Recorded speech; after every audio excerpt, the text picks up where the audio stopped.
Hello friends. Welcome to my channel. Chapter 1. The Sea Brings Gifts. The ninth provision, said Athena, concerns cities of divided patronage. Naruto was bored out of his mind. He'd stopped listening somewhere around the fourth provision. It wasn't that he disliked his sister. Athena was the sharpest mind on the mountain, gray-eyed and spear straight even sitting down, and she was one of the few gods who actually prepared for these meetings. That was the problem. She prepared too well. The scroll in her hands had been going all morning, and there was still more of it left than he wanted to think about. The council chamber did what it always did during long business. Marble held the cold. The hearth in the middle of the floor held the warmth. The throne stood around it in a wide horseshoe, gods down one arm, goddesses down the other, and the high seats of the king and queen at its head.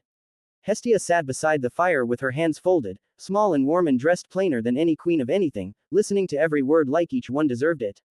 Hebe drifted along the horseshoe with a pitcher of nectar, refilling cups nobody remembered emptying. Somewhere behind Athena's voice, Ares was running a whetstone down a blade in long, patient strokes. He'd matched the rhythm to her sentences.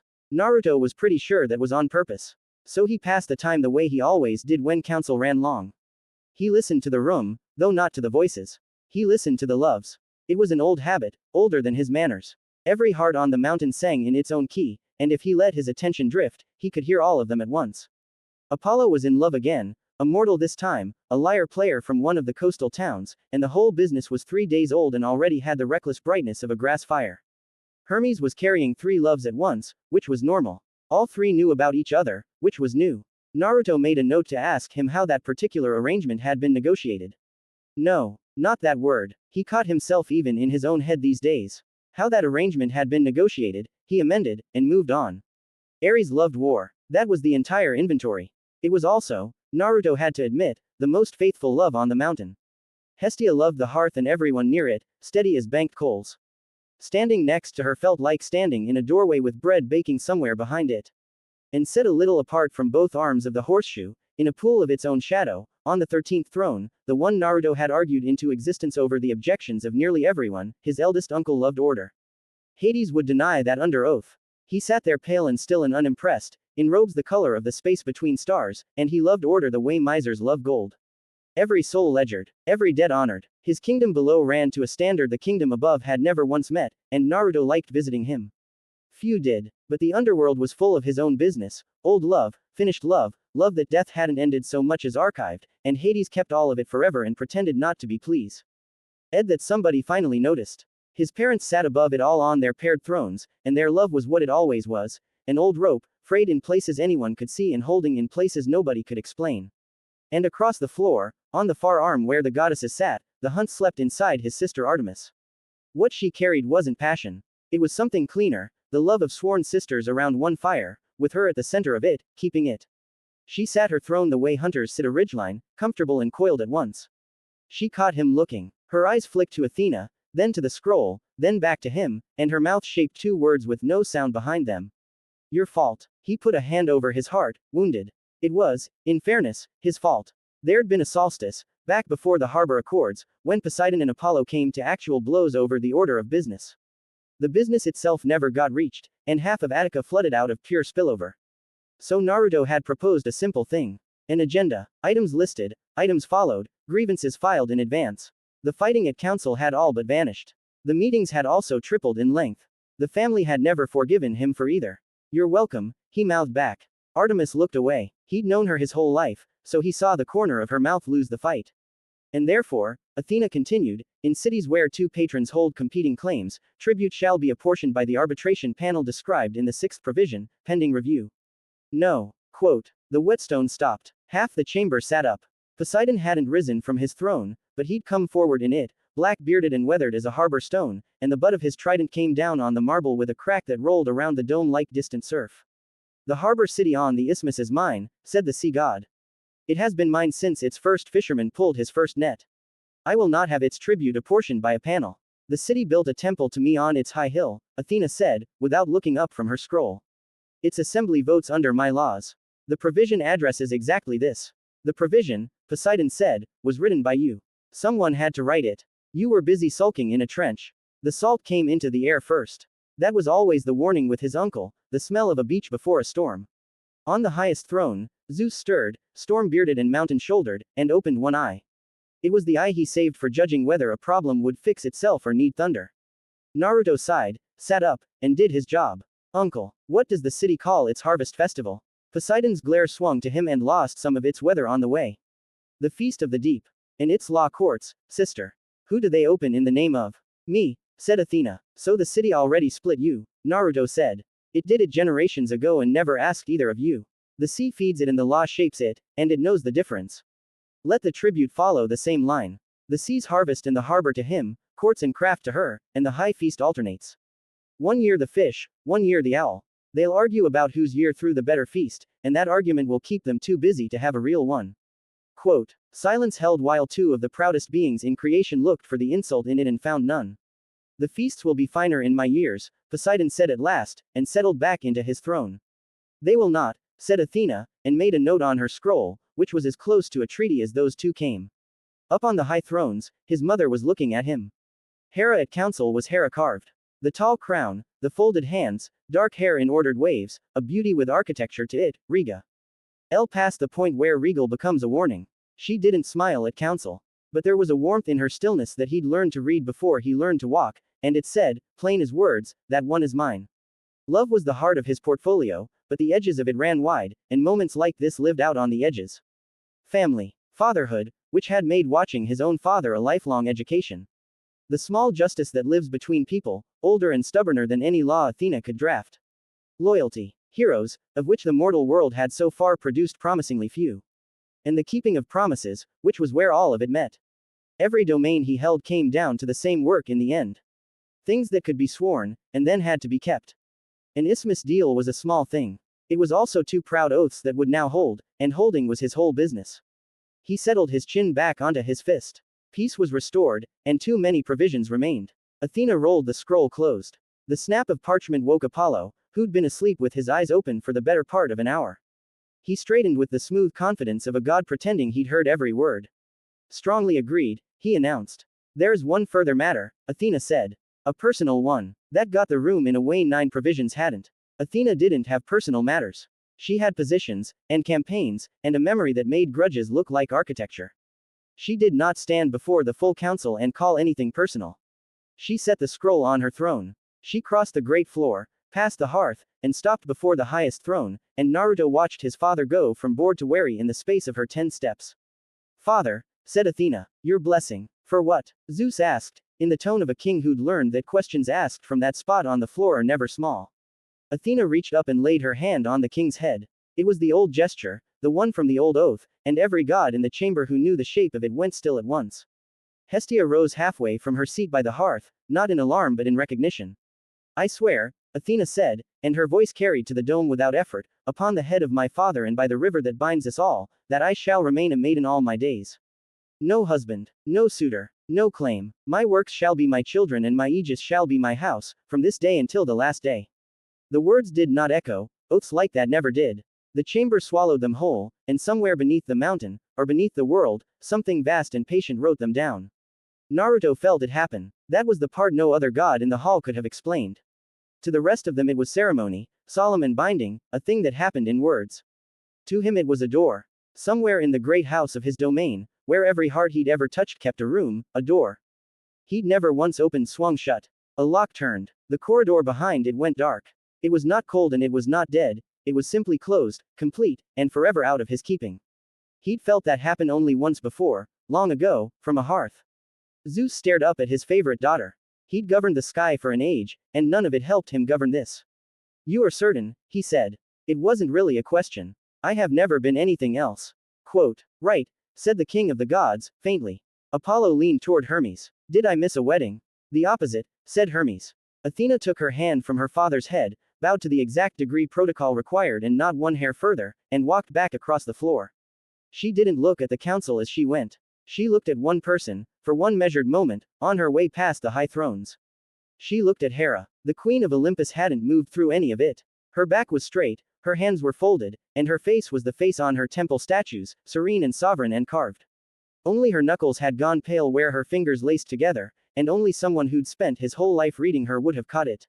Naruto had spent his whole life reading her. He still couldn't work out what his sister's oath had just cost his mother.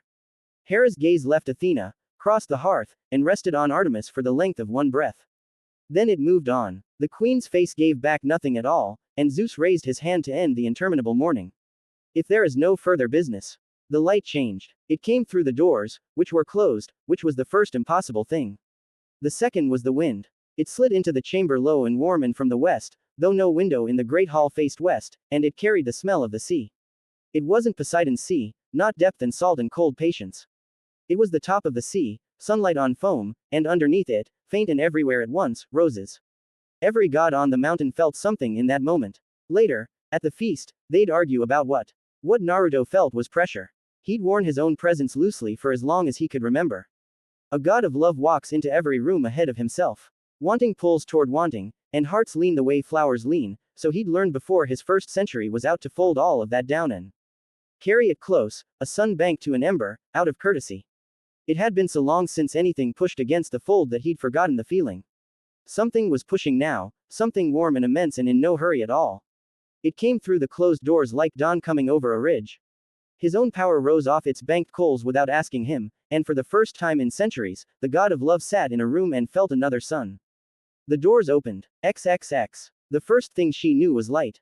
It lay on the water in a long golden road, and the water rocked her, and the foam she'd risen from was still dissolving off her shoulders in little whispering sighs. She didn't know how long she'd been becoming. She knew it was finished, and that she was, and that the sky went up forever and was the exact color it should be. Her name arrived the way the tide arrives. Nothing brought it, it had simply always been coming. Aphrodite. She said it out loud to the empty sea, and found her voice worked splendidly. Knowledge came like that too, the whole way to shore. They weren't memories, because she had none. They were more like furniture that had been placed in the house before she moved in. The wind that gathered her up off the swell had a name, and the name was there when she reached for it. Zephyros, the west wind. He was warm and careful with her and terribly pleased with the errand. Where are we going? She asked him. Cyprus, the wind said, in the way winds say things. And then up. Cyprus was a green island in a silver sea, and the sand held the day's whole warmth. When her feet touched the shore, flowers came up out of the earth between her toes.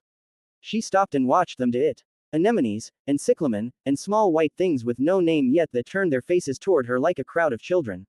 Oh, she thought, delighted. I do that. The Horae were waiting above the tideline with their arms full of gold.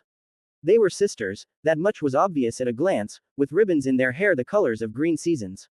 They welcomed her the way a garden welcomes rain, and they had strong opinions about everything, immediately, all at once. Salt water was no way to arrive anywhere.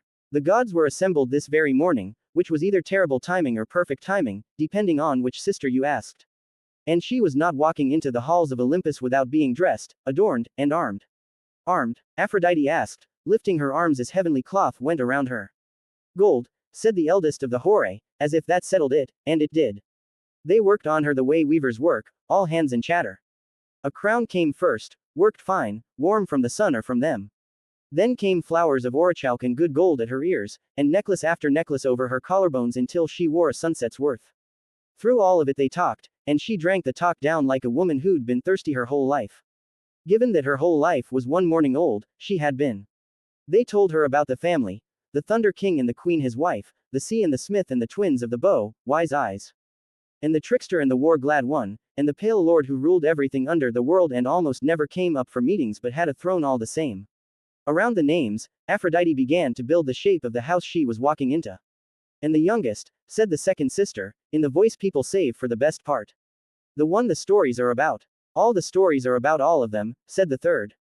That is what stories are for. Quote, the good stories, then. The second sister settled a last necklace and turned Aphrodite by the shoulders to face her. Her eyes were bright as festival mornings. The youngest of the great house is the god of love, see daughter. And when he was born, the world held its breath. Aphrodite blinked. The whole world, every wave of it stood still. Ask the sea on your way up. It remembers. You cannot know that, said the eldest, in the tired way of an argument on its 100th round. The birds went silent. The birds are always silent when it matters, that proves nothing. They bickered up the whole white road to the mountain, and Aphrodite walked between them and hugged the story to herself like a coal. The god of love. The words fit somewhere inside her exactly, a key finding a lock she hadn't known she was carrying. She turned them over the whole climb, and she couldn't have said why they made her want to run. The road went through a fishing village first. That was where she began to understand. She felt the mortals before she saw them. They never saw her at all, Mortal eyes slide off gods who have not chosen to be seen, and the Hore had chosen a quiet road. Desire came to her like a cord coming home. It was hers, unmistakably hers, the boy at the net stealing looks at the girl selling figs, the old potter's hands remembering his wife's shoulders as they shaped the clay. All of it answered her the moment she passed, brightening like coals under breath. That was her domain, and she knew it the way she knew her own name, furniture already in the house, hers before she arrived. But there was something else laid over the whole village, and here was the strange part. It answered her too. Love came to her senses the way desire had, a domain saying her name, hers by right of birth. And every stick of that furniture had been built, placed, polished, and signed by somebody else. It was on the doorposts, where each house carried a small worn blessing for the people inside.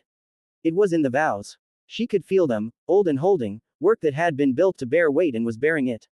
It ran through the place like a watermark runs through fine cloth, and it was not the wanting she owned but the keeping. Every blessing and bond and stubborn promise in that whole village carried the same signature, the way every hinge in a town bears the mark of its one smith. She stood in the road of a strange village, one morning old, and understood that she'd been born a goddess of a thing that already had a god. The thought did not sting, it sang. I am about to walk into a house, she thought, looking up the mountain with her heart going like a festival drum, that one of my own kind has already built. She could not wait to meet him. The doors of the great hall were taller than the village's whole temple. Behind them she could hear the gods, a murmur like a storm arguing with itself. The Hore fussed her hair a final time, and the eldest raised a fist to knock. The doors, recognizing what had come up the mountain, opened on their own. Light and noise rolled out over her.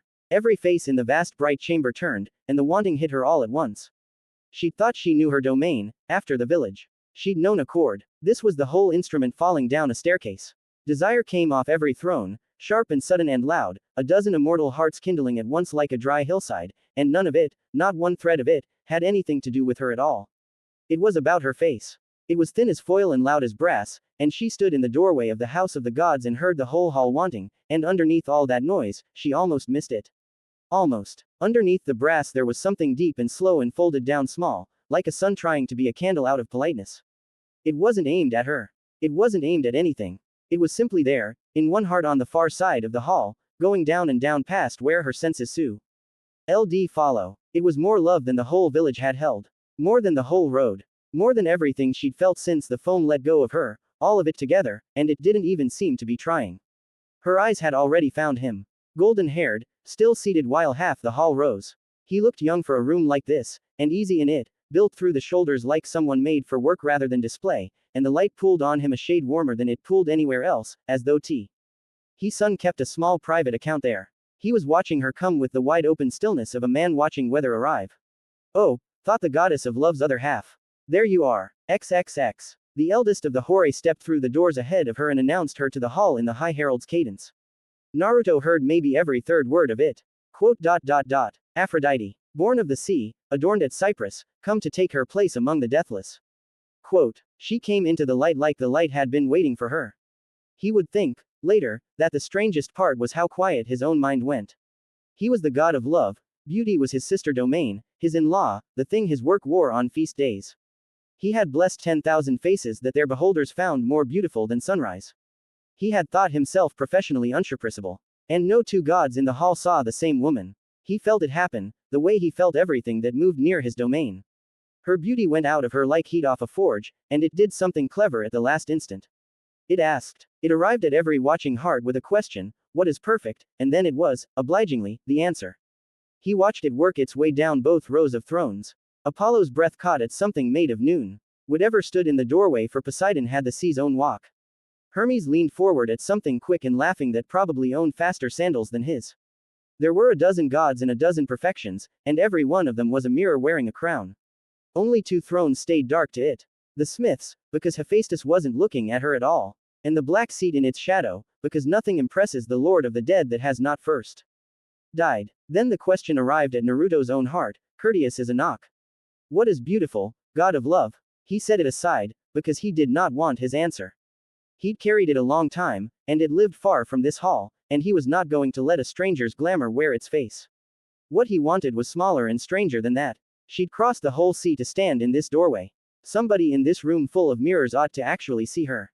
So he looked. It took a deliberate effort, like focusing his eyes past his own reflection on dark water, down past the asking, "Pa." Saint the answering, to the woman actually walking across the marble. And there she was. Her hair was the color of the last hour of a summer evening, red going gold where the hall's light caught it, and it fell past her waist like something poured. She wasn't tall, and she wasn't willowy, none of the shapes the mirrors were doubtless selling. She was made the way a good bow is made, everything to purpose, strength and curve in honest proportion. She had a warm, round-cheeked face that sculptors would ruin for ages to come, because every one of them would try to fix the small crookedness at the left corner of her mouth, and the crookedness was the whole point of the face. The crown sat in her hair lightly. The gold at her throat moved when she breathed. And her eyes, which were not sea gray or sunset gold or any impossible thing, which were brown, warmly and astonishingly brown, went around the chamber once, taking in the assembled might of Olympus with open delight, and found his, and stopped. He understood then, possibly the only being in the hall she was actually looking out of, and possibly the only one looking in. The pressure of her folded against the pressure of him, sun to sun, and neither gave. Then the hall lost its mind. His father was standing. Naruto hadn't seen him move. The king of the gods was simply upright, storm-crowned and magnificent, wearing the smile he wore for treaties and conquests.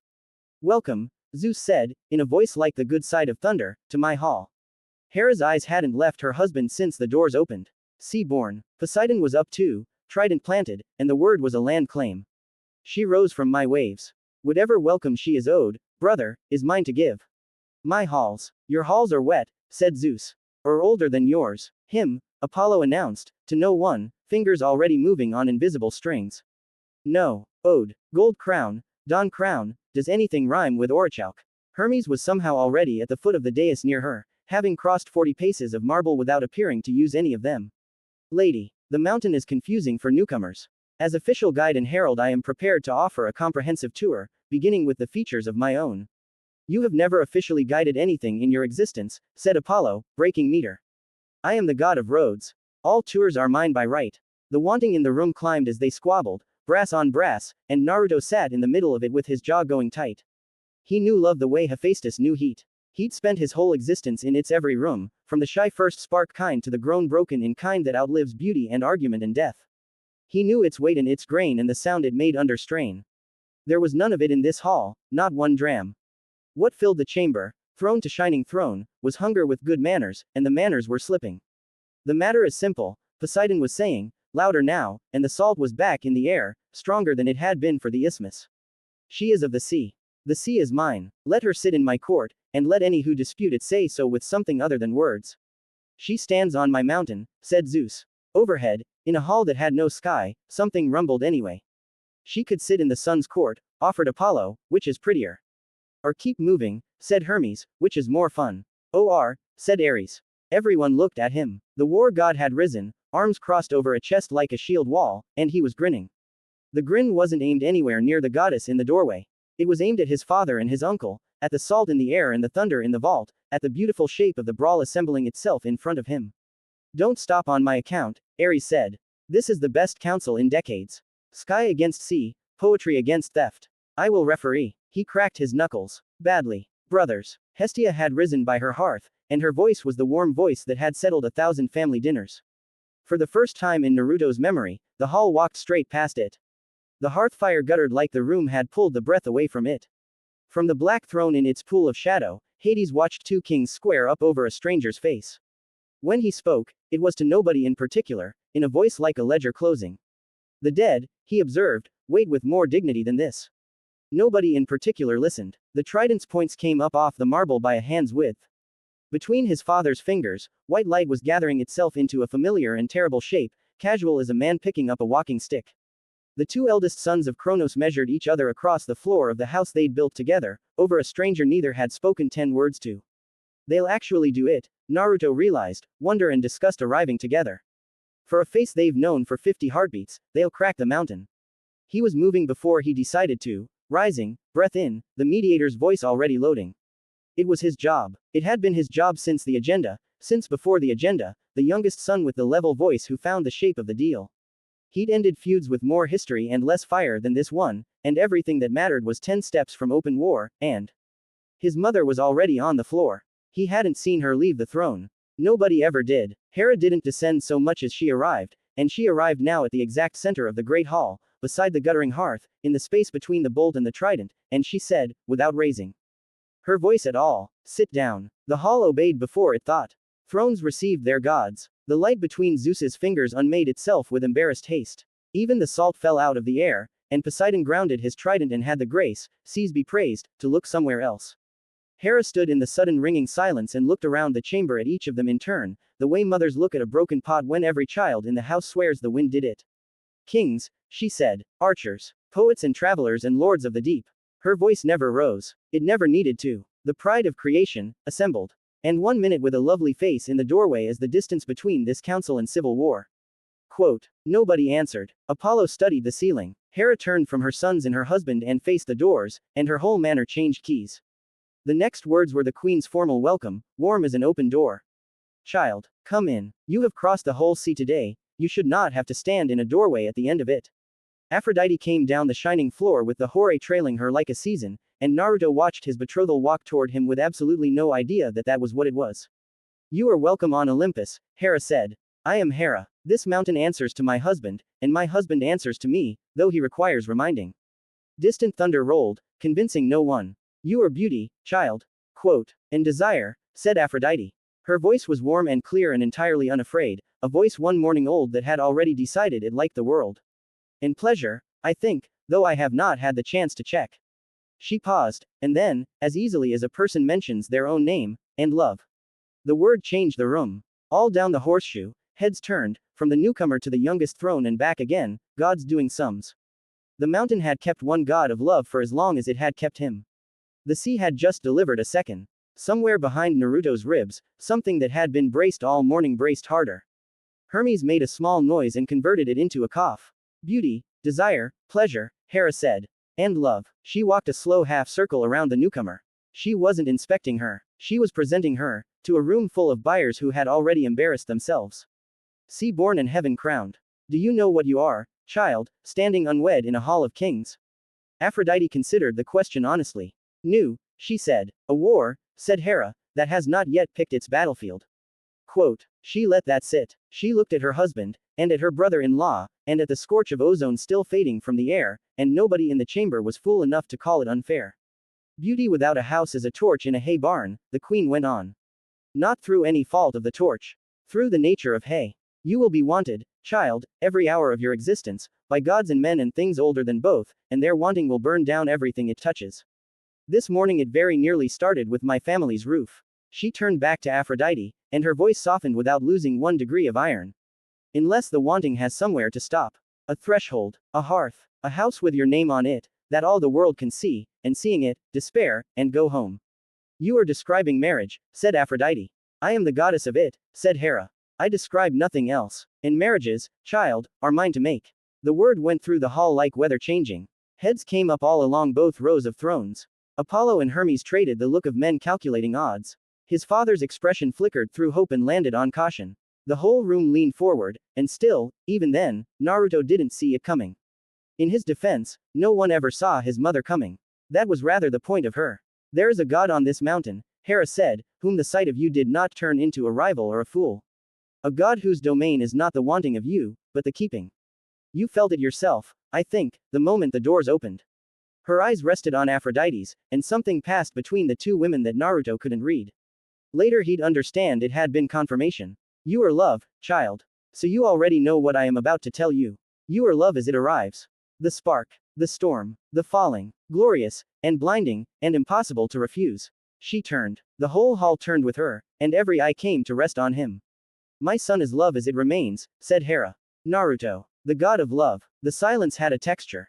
He'd remember that. It was the silence of a hall where everyone had just been handed the last piece of somebody else's plan. And underneath his ribs, where a hard 1 morning old was standing on the floor of his life, he felt her attention arrive on him fully for the first time, warm and vast and delighted.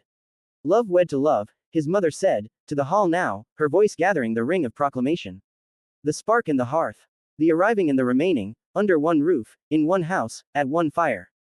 The sea's gift and Olympus's own, matched and wed, and every war this morning threatened to start put out in one stroke, forever. The cosmos has been waiting for this pairing since before it knew to wait, and I will not make it wait longer.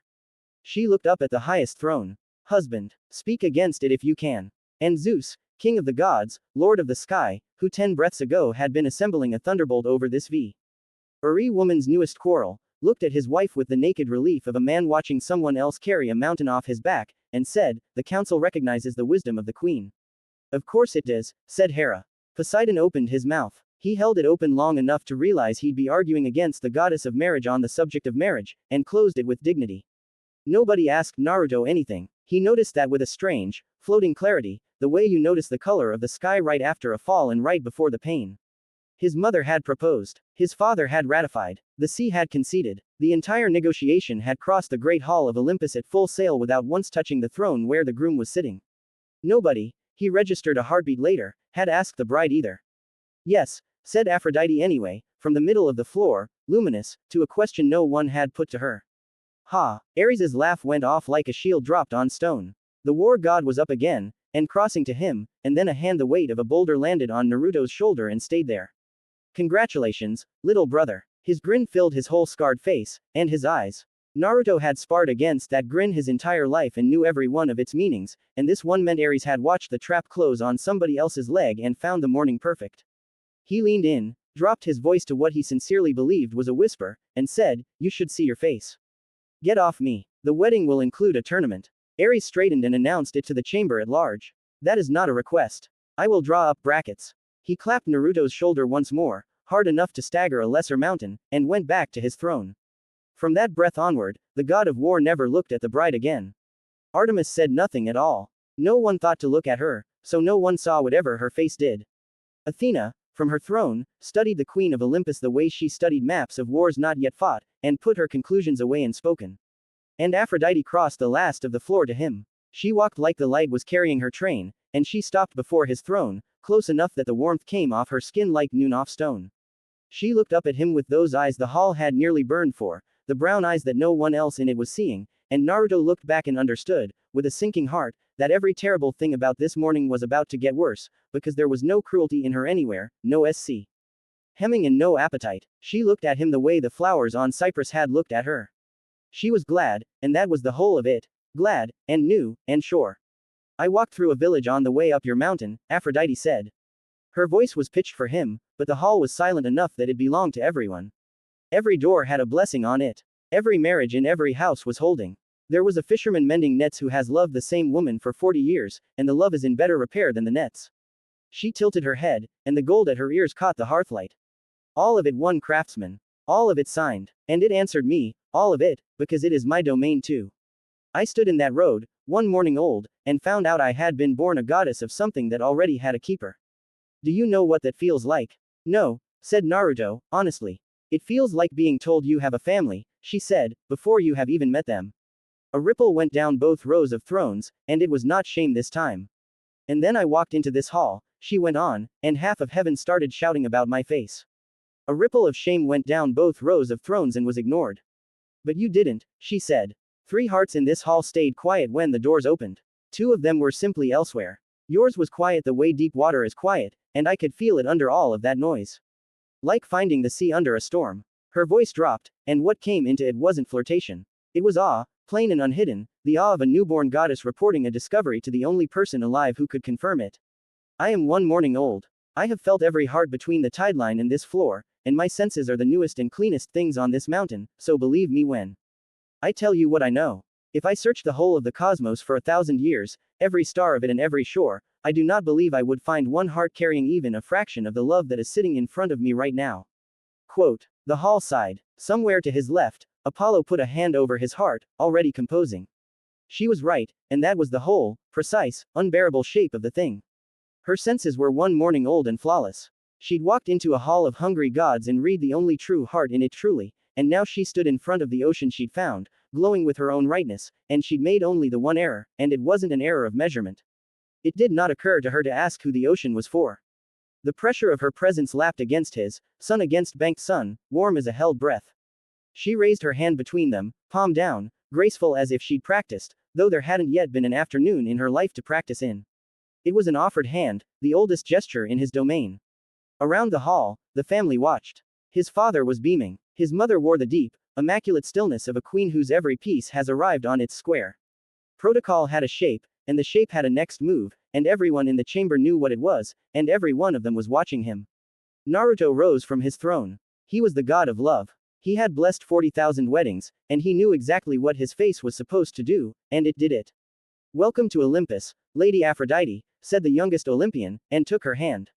Her fingers closed around his, and her smile came up like the sun clearing the sea, and the hall broke into sound around them. Apollo struck his first chord. Hermes called for nectar. Thunder rolled its approval through a roof that had never needed weather to make its point. Her hand was warm. Of course it was warm. It was warm the way sunlight is warm on the first true day of spring, effortless and everywhere and impossible. To refuse. He tried very hard not to think about sunlight. A feast, Hera declared over the noise, radiant with victory, one hand rising as if to cue the mountain itself. At moonrise, the family dines together tonight, all of it, no excuses, and her eyes swept the hall daring contradiction. For my son is betrothed. The cheer that answered her shook dust from the vault. Hebe was already moving with the good pictures. Apollo had found a lyre from somewhere, or invented one. From his shadow, Hades lifted his cup a grudging inch, which from the Lord of the Dead was a parade.